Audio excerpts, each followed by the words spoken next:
Uganda as clowns in wigs, and he has threatened to crush all journalists that dare to criticize his actions. In April last year, he abducted, detained, and tortured my close friend and bodyguard called Eddie Sebufu, also known as Eddie Mutwe.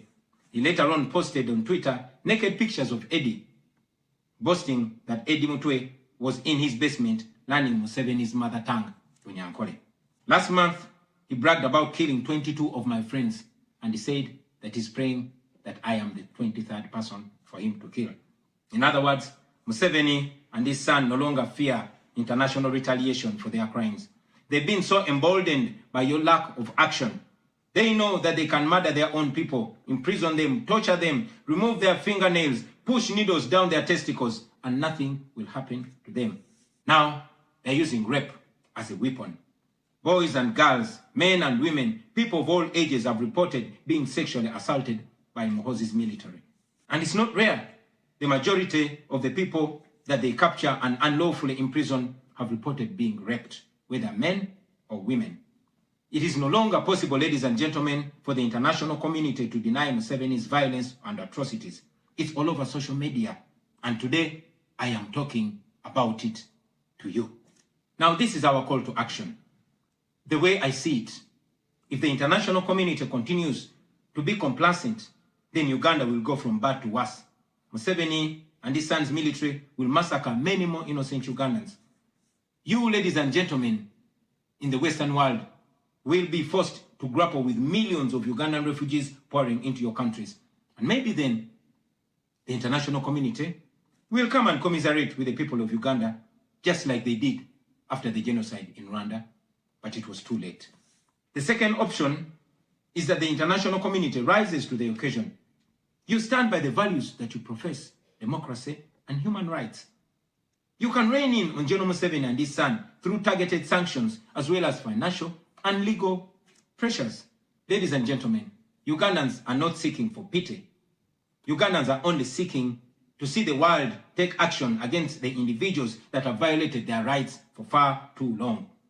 Those that have abused democracy with impunity should be the starting point. Please sanction these individuals. Sanction General Museveni.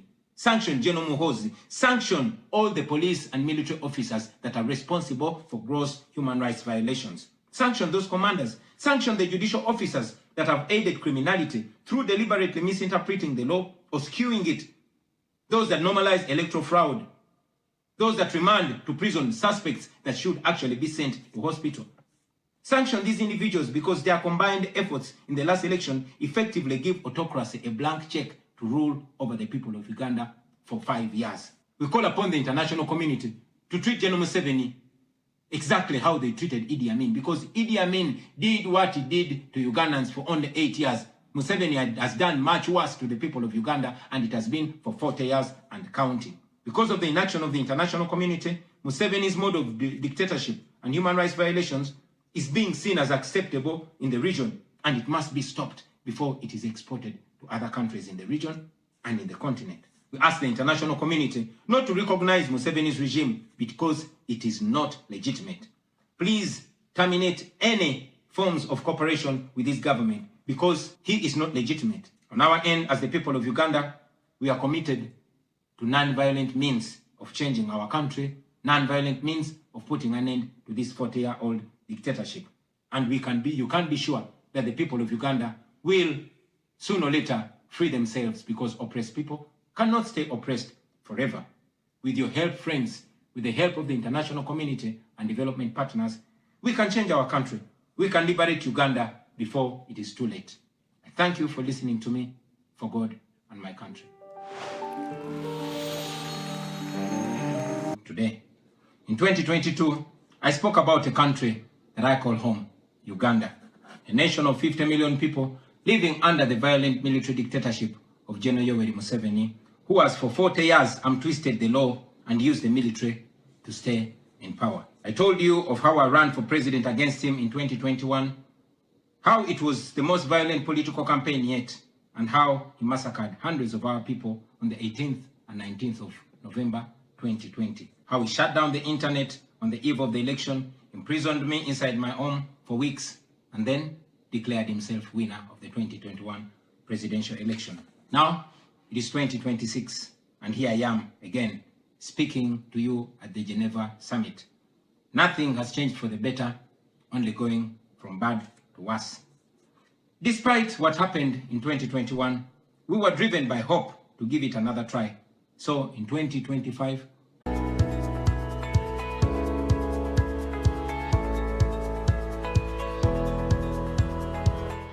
and up overwhelmingly. Yet again, our campaigns were violently attacked, our supporters were murdered, we were blocked from reaching many places, and were also blocked from several media stations. As usual, Museveni shut down the internet again, this time 3 days to the election.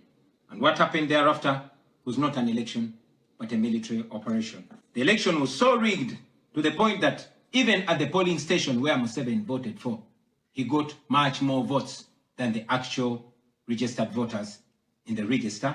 Our polling agents in several places were arrested and whisked away. Several of our party officials were arrested and many abducted. 2 female deputy presidents of our political party were abducted and held incommunicado in a military barracks for 3 weeks before being thrown into a prison where they are languishing right at this moment. The military was deployed on our streets, shooting on spot whoever dared to challenge the criminality. It was under these circumstances that Museveni yet again declared himself winner of the election, this time with over 70% of the vote. Right now, I'm speaking to you while in hiding. This is because as soon as the election was finished, Museveni's son, who is also chief of the Ugandan military, issued an order to take me to him, dead or alive. The military acted on his order and raided my home. They tortured my family members, humiliated and undressed my wife, accusing her of hiding me. Meanwhile, they were recording and taking pictures of her, which the military chief later on shared on Twitter and bragged about capturing my wife.